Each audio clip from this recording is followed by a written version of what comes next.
गुरुंग दीर्घायु कामना पाई माँ भगवती पीठरे किन्नर पालिले सावित्री व्रत। कोणार्क किन्नर संघ पक्षर कोणार्कर अधिष्ठात्री देवी माँ भगवती पीठरे सावित्री व्रत पालन कराई। आज पवित्र दिन में किन्नर माने निज गुरु आयुष वृद्धि और निरोग कामना करी माँ निकट में पूजार्चना करने सह व्रत धारण करथिले। कोणार्क किन्नर संघ पक्षर सावित्री व्रत को भक्तिमय परिवेश मध्य पालन करा जायतिला।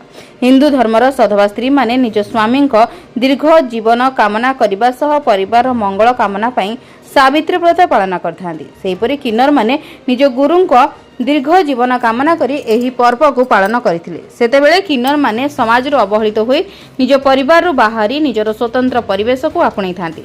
सेतेबेले एही किन्नर समाज रो केही ना केही आपणार करि नै थांती। आपणार करिथिबा सेही व्यक्ति ही सेमानंगर गुरु अटंती। निज गुरुंक दीर्घ जीवन सह मंगल कामना करी किन्नर माने सावित्री व्रत को धूमधाम रे पालन करथांती। सधवा स्त्री परी किन्नर माने फलमूल सहित सिंदूर चूड़ी व्रत नहीं मां पाखे समर्पण करने सह परिधान करी उपवास व्रत पालन करथांती। गुरुंग मंगल कामना करने सह निजे पाइथिबा जन्मरु मुक्ति पाइबा पई गुहारी मध्य करथांती। सावित्री व्रत अवसर रे कोणार्क किन्नर संघर मुख्य दीपा किन्नर नेतृत्व में शांति सुकांति संध्या कुनी श्रद्धा तुलसी लक्ष्मी चिन्नू गंगा काजल और शिवानी किन्नर माने मां मंदिर में पूजार्चना करने सह व्रत पालन करथिले। निमापड़ा कोणार्करू रणजित कांडी रिपोर्ट जन अधिकार लाइव।